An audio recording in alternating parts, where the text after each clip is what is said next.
हालत खराब कर दिया था, बुलेट प्रूफ कार का शीशा भी तोड़ दिया। ये सब बांग्लादेशी मुसलमान है। अरे बुलेट प्रूफ कार था, नहीं तो मुझे आप पोस्टमार्टम मॉर्ग में देख सकता है। हर राष्ट्रभक्तों को आगे आकर इसको उखाड़ फेंकना पड़ेगा। देखिए, ऐसा घटना होने वाला है। हम लोगों ने पहले से ही खबर हम लोगों के पास था और उस खबर के मुताबिक मैंने जो माननीय एलओपी है उनको बुलेट प्रूफ कार में बैठने के लिए बोला। शुवेंदु अधिकारी के काफिले पर हुए हमले को लेकर के सियासी बवाल।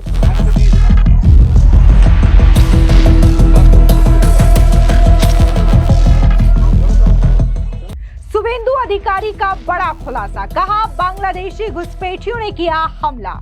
इतना हालत खराब कर दिया था, बुलेट प्रूफ कार का शीशा भी तोड़ दिया।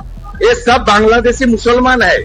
शुवेंदु बोले, बुलेट प्रूफ कार में था, वरना मुझे पोस्टमार्टम हाउस में देखते। अरे बुलेट प्रूफ कार था, नहीं तो मुझे आप पोस्टमार्टम मॉर्ग में देख सकता है। ममता सरकार पर बीजेपी का हमला, बौखलाई टीएमसी। इस वक्त की बड़ी खबर सामने आ रही है, जहां पर शुवेंदु अधिकारी पर जिस तरीके से हमला हुआ था, यह हमला बेहद जानलेवा था। ऐसे में शुवेंदु अधिकारी ने बड़ा खुलासा किया। उन्होंने कहा कि ये जो हमला उनके ऊपर हुआ है वो बांग्लादेशी घुसपैठियों की ओर से किया गया है। दरअसल आपको बता दें कि पश्चिम बंगाल में बीजेपी नेता शुवेंदु अधिकारी की गाड़ी पर मंगलवार को हमला किया गया। कूच बिहार में उनके काफिले में मौजूद गाड़ियों में तोड़फोड़ की गई, जिसको लेकर के शुवेंदु अधिकारी का बड़ा बयान सामने आया। उन्होंने साफ तौर से कहा कि मैं बुलेट प्रूफ वाली कार में था, नहीं तो आप लोग मुझे पोस्टमार्टम हाउस में ही देखते। उन लोगों ने हालात बहुत खराब कर दिए थे। उन्होंने बुलेट प्रूफ कार के भी शीशे तोड़ दिए थे। साथ ही उन्होंने कहा कि जिन लोगों ने हमला किया है वो बांग्लादेशी घुसपैठिए थे। आप भी सुनिए क्या कुछ शुवेंदु अधिकारी ने इस हमले को लेकर के कहा। आपके साथ सिक्योरिटी था, डेली अटैक हुआ, ऑर्डिनरी पीपल का क्या हाल है उसका नाम? अरे बुलेट प्रूफ कार था, नहीं तो मुझे आप मॉर्ग में पोस्टमार्टम मॉर्ग में देख सकता है। इतना हालत खराब कर दिया था, बुलेट प्रूफ कार का शीशा भी तोड़ दिया। ये सब बांग्लादेशी मुसलमान है। एरोगेंट एक मस्जिद से हमला किया है, खगड़ाबाड़ी मस्जिद। मैं तो सोशल मीडिया में डाल दिया। पश्चिम बंगाल का बॉर्डर डिस्ट्रिक्ट देश के साथ नहीं है। ये जमात हिफाजत और ये जो इस्लामिक टेररिस्ट ग्रुप है, इसका हाथ में चला गया है। हर राष्ट्रभक्तों को आगे आकर इसको उखाड़ फेंकना पड़ेगा। हालांकि इस दौरान शुवेंदु अधिकारी ने आरोप लगाते हुए कहा कि टीएमसी ने इस इलाके में घुसपैठ करने वाले रोहिंग्याओं को जमा करके ये हमला करवाया है। वहीं आपको बता दें कि जिस तरीके से शुवेंदु अधिकारी के काफिले पे जो हमला हुआ है वो बेहद खतरनाक और जानलेवा है। इसकी कई सारी तस्वीरें भी सामने आई है और तस्वीरों में साफ तौर से देखा जा सकता है कि कैसे ये भीड़ जो है वो पूरी तरीके से पुलिस की मौजूदगी में बेकाबू होती है और नेता प्रतिपक्ष शुवेंदु अधिकारी की गाड़ी में तोड़फोड़ करती है और जो गाड़ी के शीशे हैं वो पूरी तरीके से चकनाचूर हो जाते हैं। सड़क पर पूरी तरीके से हंगामे का माहौल भी देखा जा सकता है। इस बीच घटना की वीडियो को शेयर करते हुए केंद्रीय शिक्षा राज्य मंत्री सुकांता मजूमदार ने इस हमले को संविधान पर हमला करार दिया।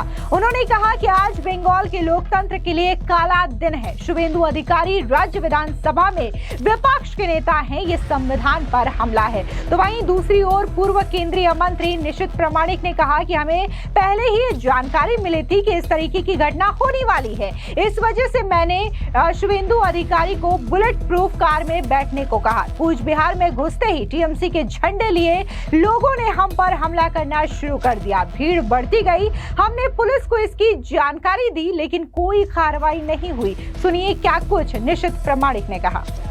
देखिए, ऐसा घटना होने वाला है। हम लोगों ने पहले से ही हम लोगों ने उसका जो है खबर हम लोगों के पास था और उस खबर के मुताबिक मैंने जो माननीय एलओपी है उनको बुलेट प्रूफ कार में बैठने के लिए बोला और जैसे ही हम लोग कुछ बिहार में एंटर किया, एक के बाद एक जो है anti social elements with TMC flag वो लोग हम लोगों को अटैक किया और जितना भी हम लोग आगे बढ़ते गए ये मॉब भी बढ़ते गया। बार बार पुलिस को बताया गया और उसके साथ साथ इतने इंफॉर्मेशन के बाद भी पुलिस कोई भी कार्रवाई नहीं किया, पूरा मॉब आगे बढ़ते गया और जो कॉन्वॉय है कॉन्वॉय को पूरी तरह से घेर लिया। और विशेष रूप से जब कुछ बिहार की खागराबाड़ी में हम लोग पहुंचा, खागराबाड़ी मॉस्क के अंदर से, वहां का जो मस्जिद है वहां के अंदर से बहुत सारे जो लोग हैं वो अपना धर्मीय नारा लगाते हुए जो है पूरी तरह से कॉन्वॉय को घेर लिया और वहां पर आक्रमण शुरू किया। एक बात सोचिए, जो बुलेट प्रूफ कार है उसको तोड़ने के लिए कितना शक्ति का जरूरत होता है, ये शायद आप कल्पना कर सकते हैं। ये जो धर्मीय रूप से जिहादी लोग हैं, ये इस तरह से कॉन्वॉय के ऊपर आक्रमण किया कि बुलेट प्रूफ कार की शीशा भी टूट गया। तो आप सोच सकते हैं कि ये कोई जो है विरोध प्रदर्शन नहीं था, बल्कि ये जानलेवा हमला का एक साजिश था, जो देखिए पूरी तरह से पश्चिम बंगाल की पुलिस और तृणमूल कांग्रेस की जो लीडर है उन्होंने ही किया। ये हम लोग पूरी तरह से कह सकते हैं, क्योंकि मॉस्क से निकलकर आक्रमण और पुलिस के होते हुए भी पुलिस वहां पर म्यूट स्पेक्टेटर के रूप में खड़ा होना, इससे क्लियर हो जाता है कि ये घटना है पूरे पूर्व परिकल्पित है।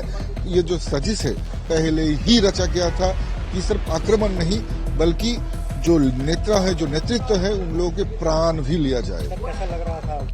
अब जिस तरीके से शुभेंदु अधिकारी पर यह हमला हुआ, जाहिर तौर पर शुभेंदु अधिकारी ने जो खुलासा किया और ये बताया कि कैसे बांग्लादेशी घुसपैठियों ने उनके ऊपर यह हमला किया, तो इसके अलावा बीजेपी और जेडीयू के कई सारे नेताओं के बयान भी सामने आ रहे हैं, जो लगातार ममता सरकार पर सवाल उठा रहे हैं कि आखिर ये कैसा लॉ एंड ऑर्डर है कि एक नेता पर ही इस तरीके से जानलेवा हमला हो रहा है। इस बीच बीजेपी की विधायक अग्निमित्रा पॉल ने कहा कि हम चाहते हैं कि केंद्रीय गृह मंत्रालय जांच करे और ये पता लगाए कि आखिर इसके पीछे कौन लोग हैं। कुछ साल पहले जेपी नड्डा पर हमला हुआ था, सुकांता मजुमदार और निशित प्रमाणिक पर भी इसी तरीके से अटैक हुए थे। जब भी हम पश्चिम बंगाल में कोई कार्यक्रम करने की कोशिश करते हैं तो इसी तरीके से हमला किया जाता है, लेकिन हम डरने वाले नहीं हैं। सुनिए क्या कुछ बीजेपी के विधायक अग्निमित्रा पॉल ने कहा।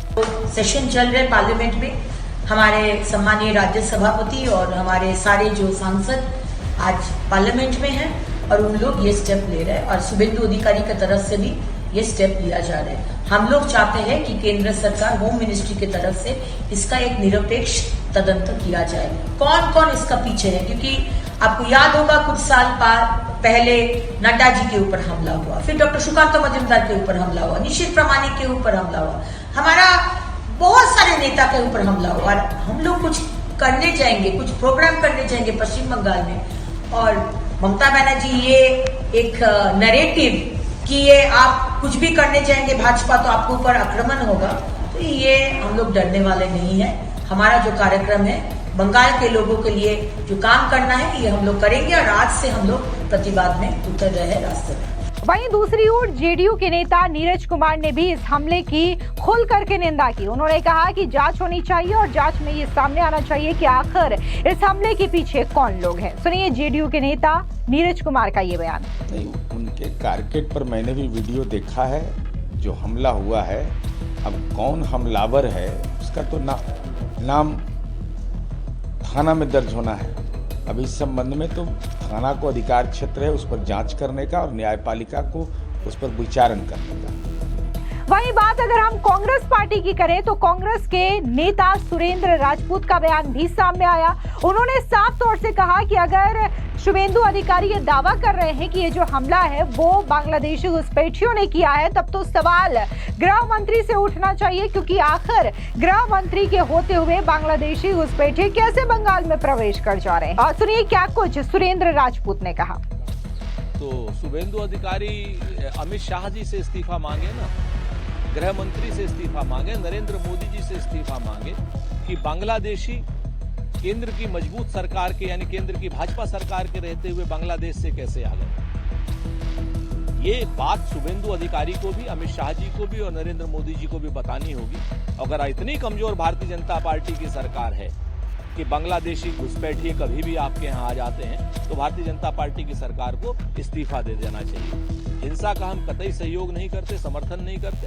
हिंसक जो भीड़ थी उसके खिलाफ कठोर कार्रवाई बंगाल की सरकार करे, ममता बनर्जी की सरकार करे, और साथ में ये देखे कि कहीं वो जो कथित बांग्लादेशी बता रहे हैं वो भारतीय जनता पार्टी के सदस्य तो नहीं।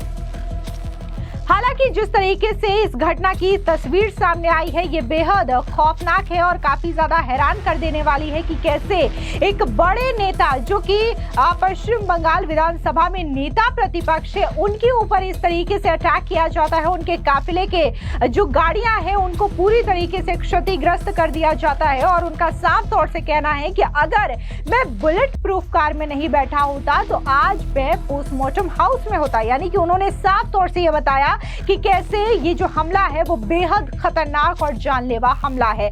वहीं इस घटना को लेकर के टीएमसी ने ये कह दिया कि ये सुनियोजित नाटक है। टीएमसी ने दावा किया है कि इस हमले में टीएमसी का कोई भी कार्यकर्ता शामिल नहीं था, बल्कि यह हमला बीजेपी के आंतरिक कला का ही परिणाम है। हालांकि इस घटने के बाद देखने को मिल रहा है कि राज्य में सियासी उफान काफी ज्यादा जोरों पर है, जहां बीजेपी के कार्यकर्ता इस पूरे हमले को लेकर के भड़के हुए हैं और ममता सरकार के खिलाफ जोरदार तरीके से विरोध प्रदर्शन कर रहे हैं, कहीं थाने में तो कहीं सड़कों पर। तो वहीं दूसरी ओर टीएमसी का ये कहना है कि ये जो अटैक हुआ है वो इस वजह से हुआ है क्योंकि ये बीजेपी का सियासी ड्रामा है। खैर, इस पूरे मामले को लेकर के जांच की मांग तेज है कि आखिर इस हमले के पीछे कौन है। लेकिन जिस तरीके से बीजेपी के नेता शुभेंदु अधिकारी ने दावा किया है कि इस अटैक के पीछे बांग्लादेशी घुसपैठिए हैं, अगर ऐसा होता है तो ये बेहद सीरियस मामला है। फिलहाल इस पूरी खबर पर आपकी क्या राय है कमेंट सेक्शन में जरूर बताएं। धन्यवाद।